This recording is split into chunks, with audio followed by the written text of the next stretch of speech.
இன்னைக்கு கர்த்தருடைய பிள்ளைகள் பல காரியங்கள் அடிமைப்பட்டு கிடக்கிறோம். பாவத்துக்கு அடிமைப்பட்டு கிடக்கிறோம், கடன் பிரச்சனைக்கு அடிமைப்பட்டு கிடக்கிறோம், மனிதர்களுக்கும் அடிமைப்பட்டு கிடக்கிறோம். யாருக்கு விடுதலை தேவை? அடிமையா இருக்கிறவர்களுக்கு தானே விடுதலை. இஸ்ரவேல் ஜனங்கள் எகிப்தில் அடிமையா இருந்தார்கள் அல்லவா, கர்த்தர் அவரை விடுவித்தார் என்று வேதத்தில் வாசிக்கிறோம். அதே விதமாக இன்னைக்கு ஏசப்பாவை நேசிக்கிறோம், ஏசப்பா அறிந்திருக்கிறோம் என்று சொல்லுகிற பிள்ளைகள் கூட இன்னைக்கு பல காரியங்கள் அடிமைப்பட்டு கிடக்கிறோம்.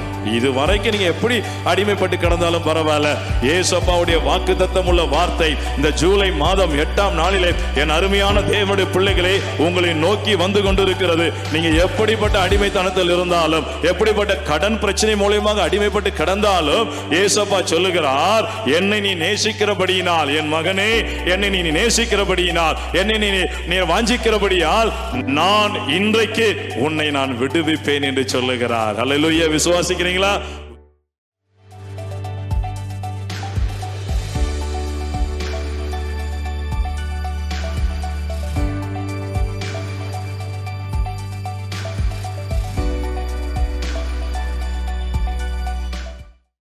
நம்முடைய கர்த்தரும் அருமை இரட்சகருமாகிய இயேசு கிறிஸ்துவின் ஈடு இணையில்லா நாமத்திற்கு ஸ்தோத்திரம் உண்டாவதாக. நம்ம கர்த்தராகிய இயேசு கிறிஸ்துவே யெகோவா தேவன் சுவிசேஷ ஊழியங்கள் மூலமாக இதை பார்த்து கொண்டிருக்கிற, கேட்டுக்கொண்டிருக்கிற அத்தனை கர்த்தருடைய பிள்ளைகளையும் ஆண்டவராகிய இயேசு கிறிஸ்துவின் பரிசுத்த நாமத்தினாலே வாழ்த்துகிறோம். கர்த்தருடைய ஆசீர்வாதம் உங்கள் அனைவரோடும் கூட இருப்பதாக. வழக்கத்தின்படியே இந்த நாளின் ஆசீர்வாதத்திற்காக நாம் எல்லாரும் இருந்த இடத்திலே கண்களை மூடி நாம் ஏசப்பாவை நோக்கி நம்முடைய ஜெபத்தை ஏறெடுப்போமா? ஆமென். ஆண்டவரே, நாங்கள் உம்மை துதிக்கிறோம், உம்மை ஸ்தோத்தரிக்கிறோம். அப்பா, எங்கள் அன்பின் பிதாவே, எங்கள் ஆண்டவராகிய இயேசு கிறிஸ்துவே, நேற்றும் இன்றும் என்றும் மாறாதவரே மக்கு ஸ்தோத்திரம். அப்பா, மகா பரிசுத்தம் உள்ள தகப்பனே மக்கு ஸ்தோத்திரம். எந்த மனுஷனையும் பிரகாசிப்பிக்கிற மெய்யான ஒளியாகிய எங்கள் இயேசு கிறிஸ்துவே மக்கு ஸ்தோத்திரம். அப்பா, எங்கள் நித்திய பிதாவாகிய இயேசு கிறிஸ்துவே மக்கு ஸ்தோத்திரம். சர்வ வல்லமையுள்ள தேவனாகிய எங்கள் இயேசு கிறிஸ்துவே மக்கு ஸ்தோத்திரம். ஆதியும் அந்தமும் ஆனவரே, அல்பாவும் ஒமேகாவும் ஆனவரே, முந்தினவரும் பிந்தினவரும் ஆனவரே, இருக்கிறவரும் இருந்தவரும் வருகிறவரும் ஆகிய சர்வ வல்லமையுள்ள தேவாதி தேவனாகிய இயேசு கிறிஸ்துவே மக்கு ஸ்தோத்திரம். ஐயா, ஒருவராய் பெரிய அதிசயங்களை செய்கிறவரே மக்கு ஸ்தோத்திரம். ஒருவராய் வானங்களை விரித்து பூமியை பரப்பினவரே மக்கு ஸ்தோத்திரம். அப்பா, ஒருவராய் சாவாமை உள்ளவரே மக்கு நன்றி. எங்களுக்காக இறங்கி வந்தீரே நன்றி. அடிக்கப்பட்டீர், நொறுக்கப்பட்டீர், மரணத்தை ருசி பார்த்தீர், மூன்றாம் உயிரோடு எழுந்து சதா காலங்களிலும் ஜீவனோடு இருக்கிறவரே மக்கு நன்றி. அப்பா, எங்களை தேடி வந்தீரே, ரட்சித்தீரே, அபிஷேகித்தீரே, இம்மட்டும் நடத்தி வருகிறவரே உமக்கு கோடான கோடி நன்றி, நன்றி, நன்றி இயேசுப்பா. இப்பொழுதுதான் 2025ஆம் ஆண்டுக்குள் கால் வைத்தது போல் இருக்கிறதப்பா. ஆனாலும் 6 மாதங்கள் முடியவும் இந்த 7ஆம் மாதத்தை காணவும் நீர் பாராட்டி இருக்கிற இரக்கம், கிருபை, தயவுகளுக்காய் உமக்கு ஸ்தோத்திரம் ஐயா. இதோ இந்த நாளிலே நீங்க ஆயத்தம் பண்ணி கொடுத்திருக்கிற பரிசுத்தமான ஆராதனையின் ஆசீர்வாதத்திற்காக உங்க பிள்ளைகள் எல்லாரும் நோக்கி வந்திருக்கிறோம் அப்பா. முதலாவதாக எங்களை பரிசுத்தப்படுத்துங்க ஐயா. எங்கள் குற்றங்கள் குறைவுகளை கிருபையாய் மன்னித்து எங்களை பரிசுத்தப்படுத்தி எங்கள் மத்தியில் இறங்கி வாங்கப்பா. நீங்க இறங்கி வந்தால் தானே மகிமை. இதோ உம்முடைய நாமத்தை பிரஸ்தாபம் பண்ணி கொண்டிருக்கிற எங்கள் நடுவிலே என் இயேசுவே நீர் இறங்கி வாரும். எங்கள் ஜெபத்தை கேட்டு எங்களை பரிசுத்தப்படுத்தி எங்கள் மத்தியில் வந்திருப்பதற்காய் ஸ்தோத்திரம். ஆராதனையின் ஒவ்வொரு பகுதிகளிலேயும் நீர் ஒருவரை மகிமைப்படுவதற்காய் ஸ்தோத்திரம். ஆசீர்வதிங்கப்பா. இதோ இந்த ஆராதனைக்கு விரோதமாக போராட நினைக்கிற பொல்லாத ஆவிகளை கர்த்தரும் அருமை இரட்சகரும் ஆகிய இயேசு கிறிஸ்து என்கிற வல்லமையுள்ள நாமத்தால் கொட்டிந்து நாங்கள் அப்புறப்படுத்துகிறோம். நீர் மகிமைப்பட வேண்டும், நீர் பெருக வேண்டும். நீர் அப்படியே செய்வதற்காக உமக்கு ஸ்தோத்திரம். ஆராதனை ஆசீர்வதித்ததற்காக உமக்கு ஸ்தோத்திரம். இயேசுவின் நாமத்தினாலே ஆமென், ஆமென். ஹல்லேலூயா. என் அருமையான தேவ பிள்ளைகளே, ஏசப்பா நம்முடைய ஜெபத்தை கேட்டு இந்த ஆராதனை நமக்கு ஆசீர்வாதத்தை தந்திருக்கிறார். கடந்த 6 மாதமும் நம்மோடு கூட இருந்து நடத்தின தெய்வம் இந்த 7ஆம் மாதத்திலே இதுவரை இல்லாத மகிமையான காரியங்களை செய்து நம்மை ஆசீர்வதிக்க போகிறார். ஆகையால் எல்லாரும் சந்தோஷத்தோடு விசுவாசத்தோடு அருமையாக எல்லாரும் தேர்ந்த பாடல், உன்னதமானவரின் உயர் மறைவில் இருக்கிறவன் சர்வ வல்லவரின் நிழலில் தங்குவான் என்கிற அருமையான ஒரு பாடலை பாடி நாம் ஏசப்பாவை உயர்த்த போகிறோம். ஹல்லேலூயா, ஹல்லேலூயா. உன்னதமானவரின் உயர் மறைவில் இருக்கிறவன் சர்வ வல்லவரின் நிழலில் தங்குவான். இது பரமசிலாக்கியமே. சர்வ வல்லவரின் நிழலில் தங்குவான். இது பரமசிலாக்கியமே. அவர் செட்டையின் கீழடைக்கலம் புகவே தம் சிறகுகளால் மூடுவான். அவர் செட்டையின் கீழடைக்கலம் புகவே தம் சிறகுகளால் மூடுவான். தேவன் என் அடைக்கலமே, என் கோட்டையும் அரணும் அவர். அவர் சத்தியம் பரிசையும் கேடகமாம். என் நம்பிக்கையும் அவரே. எல்லாரும் சேர்ந்து அவர் சத்தியம் பரிசையும் கேடகமாம். என் நம்பிக்கையும் அவர். எல்லாரும் சேர்ந்து அவர் சட்டையின் கீழ் அடைக்கலம் புகவே தம் சிறகுகளால் மூடுவான். அவர் சட்டையின் கீழ் அடைக்கலம் புகவே தம் சிறகுகளால் மூடுவான். சிங்கத்தின் மேலும் நடந்து வலு சர்வத்தையும் மீதிப்பாய். அவர் நாமத்தை நீ முற்றும் நம்பினதால் உன்னை விடுவித்து காத்திடுவார். இயேசு நாமத்தை, இயேசு நாமத்தை நீ முற்றும் நம்பினதால் உன்னை விடுவித்து காத்திடு. எல்லாருமாக ஆமென். அவர் செட்டையின் கீழ் அடைக்கலம் புகவே தம் சிறகுகளால் மூடுவார். அவர் செட்டையின் கீழ் அடைக்கலம் புகவே தம் சிறகுகளால் மூடுவார். ஆபத்திலும் அவரை நான் நோக்கி கூப்பிடும் வேளையிலும் என்னை தப்புவித்தே முற்றும் ரட்சிப்பாரேன் என் ஆத்துமனேசர. எல்லாருமாக ஆமென். என்னை தப்புவித்தே முற்றும் ரட்சிப்பாரேன் என் ஆத்துமன். எல்லாரும் நன்றியோடு அவர் சட்டையின் கீழ் அடைக்கலம் புகவே தம் சிறகுகளால் மூடுவார். அவர் சட்டையின் கீழ் அடைக்கலம் புகவே தம் சிறகுகளால் மூடுவார். உன்னதமானவரே, உன்னதமானவரே உயர் மறைவே. அப்பா, ஓ ஜீசஸ், நீ பாடும் பொழுது உங்கள் அபிஷேகம் எங்க பிள்ளைகள் எல்லாரையும் நிரப்பட்டும் ஐயா. உங்களை பாடி உயர்த்துகிற இந்த நேரத்தில் உங்களுடைய மகிமை, உங்களுடைய காரம் எங்க பிள்ளைகளை தொடட்டும். இந்த ஜூலை மாதம் முழுவதும் ஒவ்வொரு நாளும் எங்க பிள்ளைகளுக்கு ஆசீர்வாதமாய் இருக்க பாடும் பொழுதே உங்களுடைய வல்லமைகளை நிரப்பட்டும். அவர் சட்டையின் கீழ் அடைக்கலம் புகவே தம் சிறகுகளால் மூடு. ஆமென், ஆமென், ஆமென். சட்டையின் கீழ் அடைக்கலம் புகவே தம் சிறகுகள். One last time. அவர் சட்டையின் கீழ், அவர் சட்டையின் கீழ் அடைக்கலம் புகவே தம் சிறகுகளால் மூடுவார். ஆமென் ஐயா. அவர் சட்டையின் கீழ் அடைக்கலம் புகவே தம் சிறகுகளால் மூடுவார். ஹல்லேலூயா. எவ்வளவு அருமையான ஒரு பாடல். இந்த மாதம் முழுவதும் அவருடைய உயர்ந்த மறைவு நமக்காக வெளிப்பட போகிறது. இதுவரை இல்லாத ஆசீர்வாதத்தை இந்த மாதத்திலே காண கர்த்தர் கிருபை செய்ய போகிறார். ஹல்லேலூயா.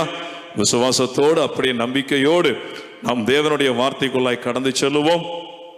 நிச்சயமாகவே தேவனுடைய வார்த்தை தான் நம்மை அதிகமாய் தேற்றுகிறதா இருக்கிறது, பரிசுத்தப்படுத்துறதா இருக்கிறது. அதுதான் நமக்கு நித்திய ஜீவனாய் இருக்கிறது. ஹல்லேலூயா.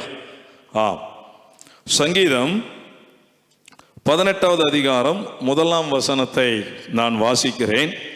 என் பெலனாகிய கர்த்தாவே, உம்மில் அன்பு கூறுவேன் என்பதே. கண்களை மூடி ஜெபிப்போமா? எங்கள் அன்பின் பிதாவே, எங்கள் ஆண்டவராகிய இயேசு கிறிஸ்துவே, இந்த அருமையான நல்ல நாளிலே, இந்த மகிமையான நேரத்தில் உம்முடைய அபிஷேகம் பண்ணப்பட்ட வார்த்தைகளை வாசித்திருக்கிறோம். வழக்கத்தின்படியே இதை வாசிக்க மட்டும்தான் எங்களுக்கு தெரியும் அப்பா. இதற்கேற்ற வியாக்கியானத்தை, அடிமையை மறைத்து எங்க பிள்ளைகளோடு கூட நீர் இடைபடுவதற்காய் உமக்கு ஸ்தோத்திரம். நீங்க பேசுங்க, நாங்க கேட்கிறோம். இயேசுவின் நாமத்தினாலே ஆமேன், ஆமே. ஹல்லேலூயா. என் அருமையான தேவனுடைய பிள்ளைகளே, இப்பொழுதுதான் உண்மையாவே நாம் 2025 கால் வைத்தது போல இருக்கிறது. ஆனால் 6 மாதங்கள் முடியவும் 7ஆம் மாதத்தின் இந்த 8ஆம் நாளை காணவும் ஏசப்பா நமக்கு கிருபை செய்திருக்கிறார். உண்மையாவே நாட்கள் வேகமாய் போய் கொண்டிருக்கிறது. ஒரு புறம் வேகமாய் ஓடிக்கொண்டிருக்கிறது என்பதை நாம் அறிந்திருந்தாலும், இன்னொரு புறம் நாம் அறிந்து கொள்ள வேண்டிய முக்கியமான காரியம், ஏசப்பாவுடைய ரகசிய வருகையிலே ஒவ்வொரு நாளும் குறைந்து கொண்டு இருக்கிறது என்பதை நாம் மறந்து விடவே கூடாது. ஹல்லேலூயா. அப்ப நாளானதை நம்ம எவ்வளவாய் பார்க்கிறோமோ அவ்வளவாய் நம்மை ஆயத்தப்படுத்த வேண்டியது நம்மேல் விழுந்த கடமையாய் இருக்கிறது. ஹல்லேலூயா. இங்க பாருங்க, கர்த்தருடைய தாசனாகிய தாவீது சொல்கிற அருமையான வார்த்தை. நம்ம ஏற்கனவே நம்ம அன்பை குறித்து ஒரு அருமையான செய்தியை நாம் கேட்டிருக்கிறோம். ஒருவேளை அதை கேட்காத பிள்ளைகள் இருப்பீர்களே ஆகில், இது யூடியூபில் கூட டெலிகாஸ்ட் பண்ணப்படுகிறது. நீங்க போய் அந்த எவாஞ்சலிஸ்ட் பால் ஸ்டீஃபன் நீங்க சொல்லி நீங்க டைப் பண்ணாலே எல்லா எபிசோடும் வரும். அதில் நீங்க பார்த்தீங்கன்னா நிச்சயமாவே அந்த செய்தியெல்லாம் உங்களுக்கு ஆசீர்வாதமா இருக்கும்.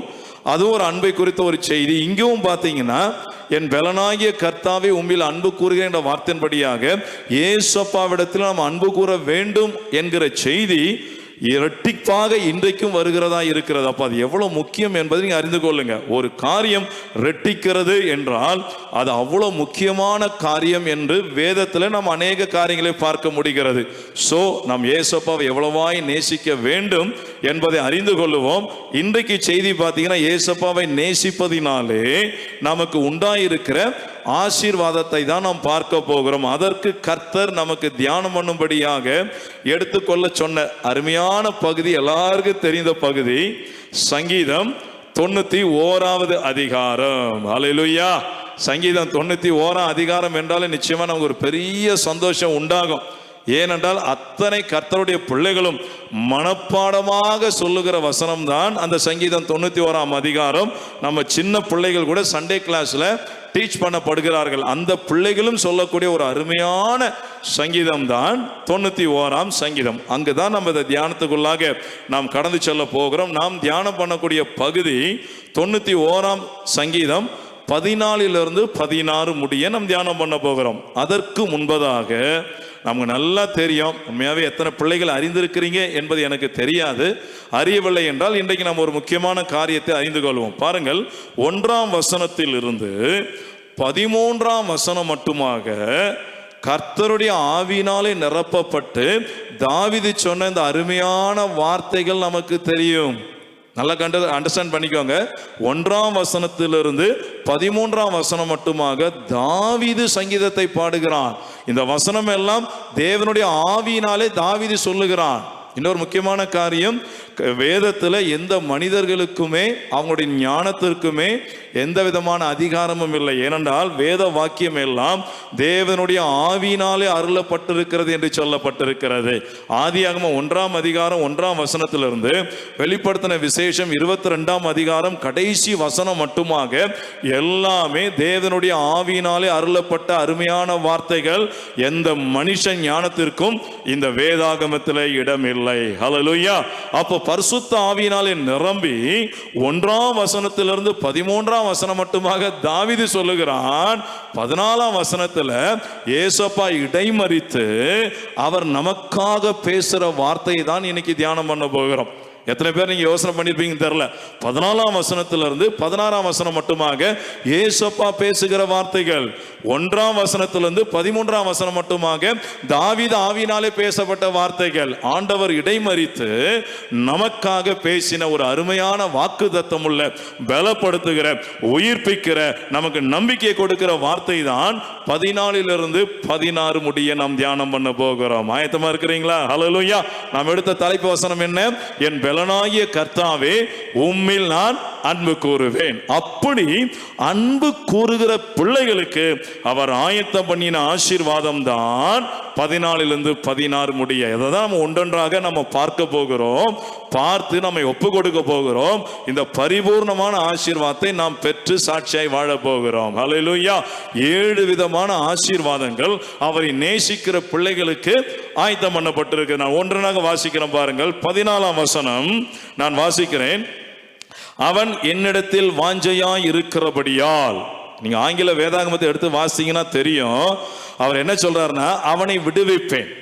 I will deliver him because he loves me என்று எழுதப்பட்டிருக்கிறது. ஹல்லேலூயா. அப்ப அவன் என்னிடத்தில் வாஞ்சையா இருக்கிறபடியால் என்பதற்கு என்ன அர்த்தம்? அவன் என்னை நேசிக்கிறபடியால், அவன் என்னிடத்தில் அன்பா இருக்கிறபடியால், என்னிடத்தில் அன்பு கூறுகிறபடியால் அவனை நான் எப்படிப்பட்ட ஆசீர்வாதத்தால் நிரப்பேன்? முதல் ஆசீர்வாதம், அவனை நான் விடுவிப்பேன். ஹல்லேலூயா. இன்னைக்கு கர்த்தருடைய பிள்ளைகள் பல காரியங்கள் அடிமைப்பட்டு கிடக்கிறோம்.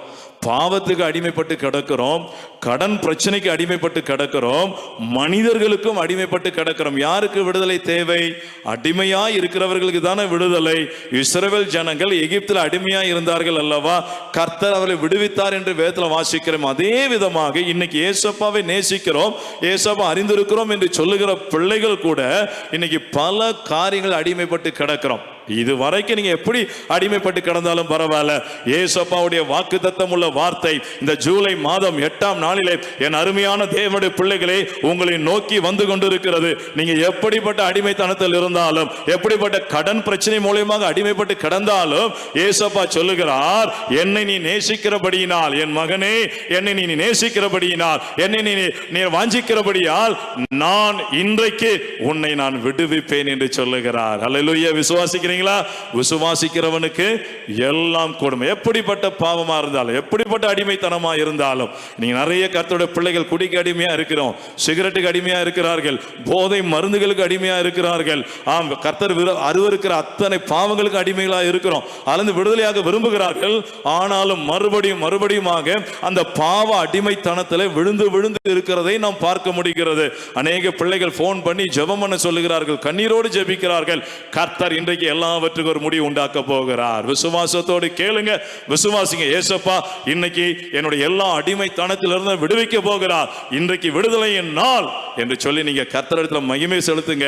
நிச்சயம் கர்த்தர் உங்களை விடுவிப்பார். கடன் பாரத்தினாலே அடிமைப்பட்டிருக்கிற குடும்பம் ஏராளம். இன்றைக்கு கடன்னாலே அடிமைப்பட்டிருக்கிற என் அருமையான பிள்ளைகளே, இயேசு கிறிஸ்து அந்த அடிமைத்தனத்திலிருந்து இன்றைக்கு உங்களை விடுதலையாக்க போகிறார். ஹல்லேலூயா. 2வது ஆசீர்வாதம் என்ன? என் நாமத்தை அவன் அறிந்திருக்கிறபடியால் அவனை உயர்ந்த அடைக்கலத்திலே வைப்பேன். ஹல்லேலூயா.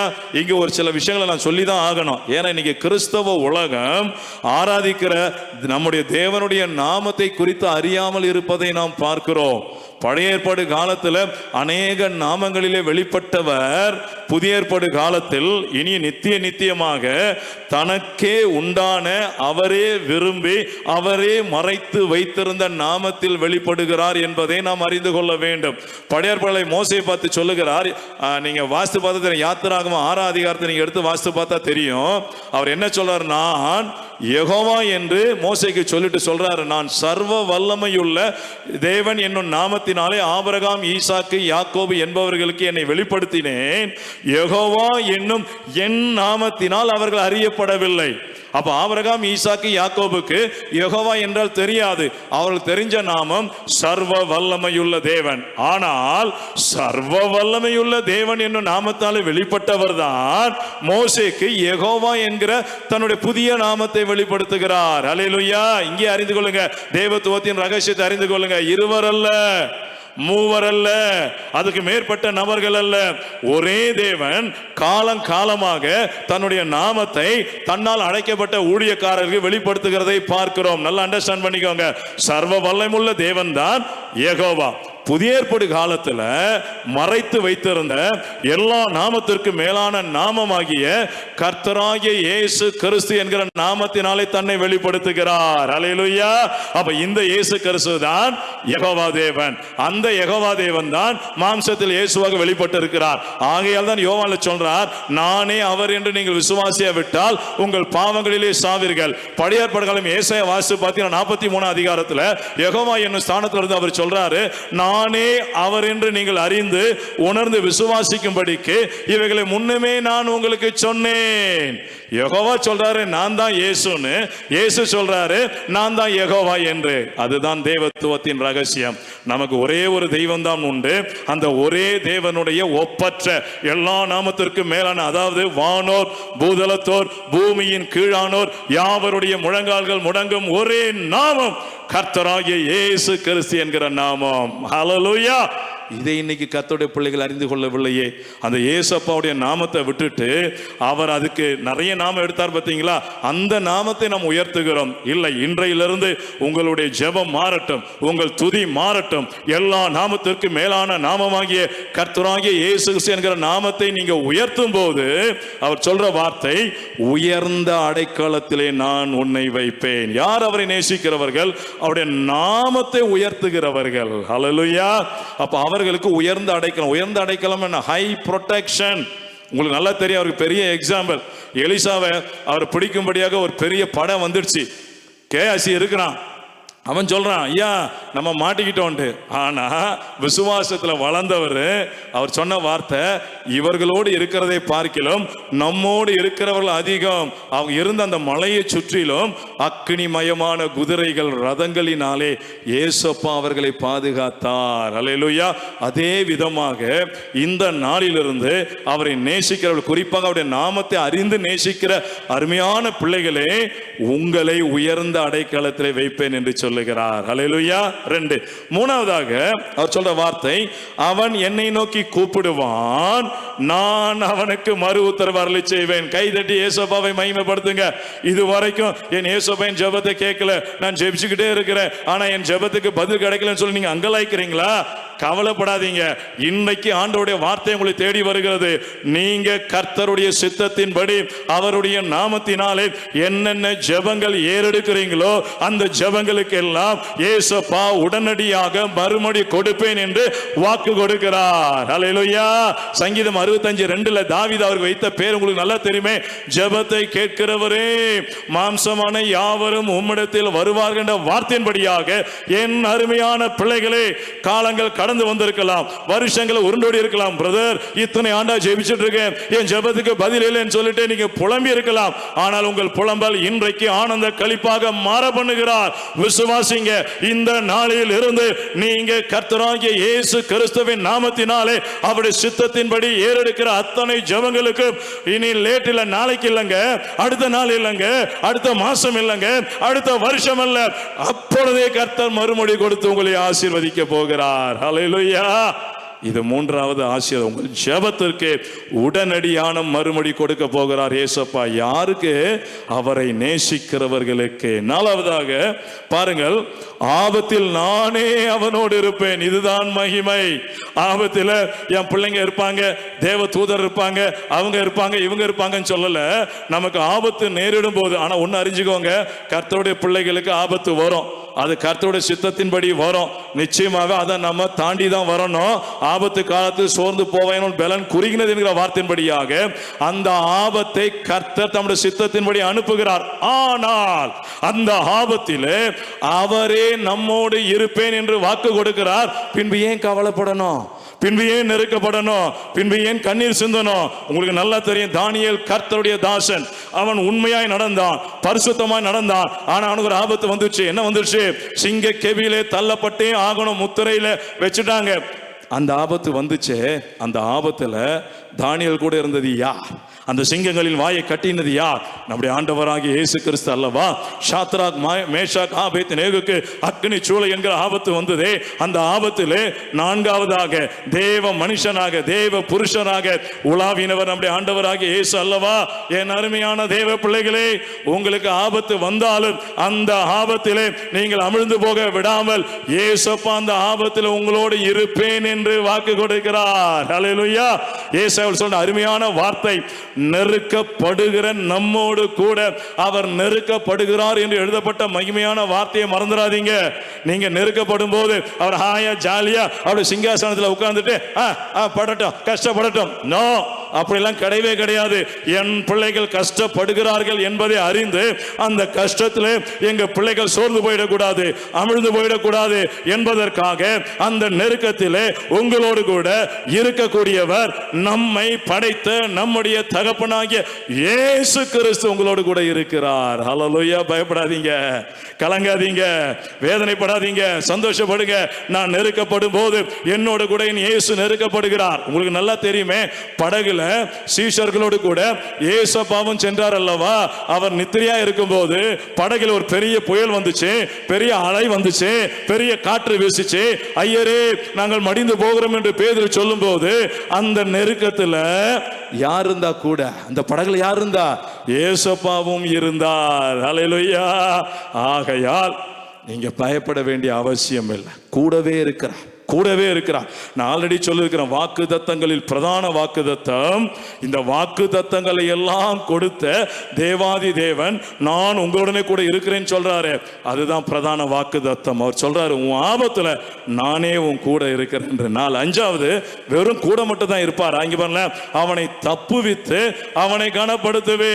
ஹல்லேலூயா. தானியேலுடைய சிங்க கெபியில இயேசுப்பா இருந்தது உண்மை, அப்படியே விட்டுட்டாரா? ஆனால் அந்த சிங்கங்கள் தானியேலை சேதப்படுத்தாமல் இருக்கும்படியாக தம்முடைய அந்த வல்லமையினாலே அந்த சிங்கங்களின் வாயை கட்டி போட்டார் அல்லவா? அப்படியாக தப்புவித்து தானியேல் ஆராதிக்கிற தேவனே தேவன் என்று அவனை அந்த பட்டணத்தில் கனப்படுத்தினது போல உங்க ஆபத்துல கூட இருந்து உங்களை தப்புவித்து நீங்க எந்த இடத்தில் அவமானப்பட்டீங்களோ, எந்த இடத்துல கண்ணீர் சிந்தினீங்களோ, அந்த இடத்திலே உங்கள் பேரை கனப்படுத்த போகிறார் இயேசு கிறிஸ்து. ஹல்லேலூயா. ஷாத்ராக் மேஷாக் ஆபேத்நேகோ அந்த சூளையில தள்ளப்பட்டு கூட இருந்த தெய்வம் அப்படியே விட்டுட்டாரா? சும்மா இருந்தாரா?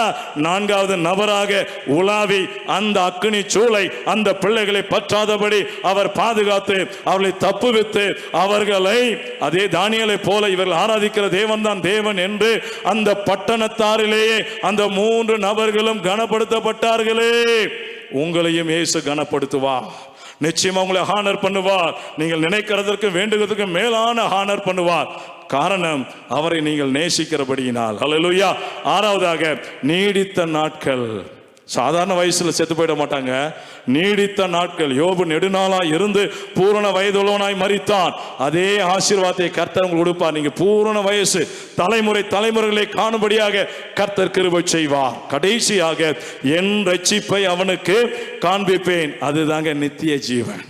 இந்த பூமிக்குரிய ஆசீர்வாதத்தையும் கொடுப்பார், பிறகு நித்திய ஜீவனாகிய அந்த கிருபையும் கொடுப்பேன் என்று வாக்கு கொடுக்கிறார். வெறும் உலக ஆசீர்வாதம் மட்டுமல்ல, என்றென்றைக்கும் அவரோடு கூட வாழும்படியான அந்த நித்திய ஜீவன், ரகசிய வருகையிலே கர்த்தர் நம்மை எடுத்துக்கொள்ளுவேன் என்று வாக்கு கொடுக்கிறார். ஹல்லேலூயா. இந்த 7 ஆசீர்வாதமும் யாருக்கு? அவரை நேசிக்கிறவர்கள். அப்படின்னா அவரை யார் நேசிக்கிறான் வேதம் சொல்லுகிறது? 1 யோவான் 5:3. டைம் இல்லை, நம்ம அப்படியே வாசி முடிக்கிறோம் பாருங்க. 1 யோவான் 5:3 அவர் சொல்றாரு, யார் அவரை நேசிக்கிறவர்களாம்? அவருடைய கற்பனைகளை கைக்கொள்வது, அவரிடத்தில் அன்பு கூறுவதாம். அவருடைய கற்பனைகள் பாரமானவைகள் அல்ல. அப்ப எப்படி நம்ம அவரை நேசிக்கிறோம் சொல்றோம்னா, அவருடைய கொடுத்த கற்பனைகளை கீழ்ப்படுகிறோம். அந்த கற்பனை என்ன? மார்க்கு 12ஆம் அதிகாரம் 29ஆம் வசனத்திலிருந்து 33ஆம் வசனம் வரைக்கும் நீங்க வாசித்து பார்த்தீங்கன்னா தெரியும்.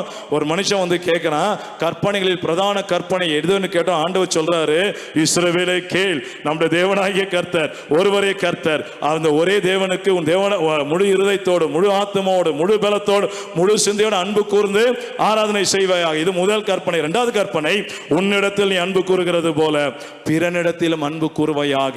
இதற்கு மேலான கற்பனை ஒன்றுமே இல்லை என்று கர்த்தர் பதில் கொடுப்பதை பார்க்கிறோம். அதை கேட்ட மனுஷன் சொல்றான், போதகரே நீர் சொல்றது சத்தியம், இதுதான் முக்கியமான பலிகள் என்று அவன் சொல்லுகிறதை பார்க்கணும். யார் அவரிடத்தில் அன்பு கூறுகிறவர்கள்? கர்த்தர் கொடுத்த அந்த 2 பிரதானமான கர்த்தனை. நமக்கு எத்தனை தெய்வம் உண்டு?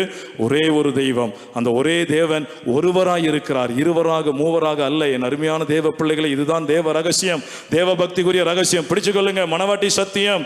அவரை நேசிக்கணும். நாமத்தை நேசிக்கிறவர்கள், அந்த கற்பனை கீழ்ப்படுகிறவர்கள் தான் அவரை நேசிக்கிறவர்கள். கடைசியாக நாம எப்படி நம்மிடத்தில் அன்பு கூறும், அதுபோல பிறனிடத்தில் அன்பு கூற அழைக்கப்பட்டிருக்கிறோம். காண்கிற சகோதரத்தில் அன்பு கூறணும், மற்றவர்கள் அன்பு செலுத்தணும். அப்படி செலுத்தும் போது அவரை நேசிக்கிறோம் என்பதை விளங்க பண்ணுகிறோம். அந்த மக்களுக்கு இந்த 7 விதமான ஆசீர்வாதத்தை கொடுத்து கர்த்தர் நடத்துவார். இது இந்த ஜூலை மாதத்தில் நீங்கள் காண்பீர்கள். சாட்சிகளாக இருக்க கர்த்தர் உதவி செய்வார். நாம் ஜெபிப்போமா? எங்கள் அன்பின் பிதாவே, இந்த அருமையான நல்ல நாளின் இந்த மகிமையான வேலைக்காக நன்றி. இந்த ஜூலை மாதத்திலே எங்கள் அருமையான பிள்ளைகளோடு நீர் பேசின நல்ல ஜீவனுள்ள தீர்க்க தரிசன இந்த வாக்குத்தத்தம் உள்ள வார்த்தைகளுக்காக உமக்கு ஸ்தோத்திரம். கொடுக்கப்பட்ட அத்தனை, அதாவது 7 விதமான ஆசீர்வாதங்களையும் எங்கள் பிள்ளைகள் பெற்றுக்கொள்ளட்டும். உம்மை அதிகமாய் நேசிக்கட்டும் அப்பா.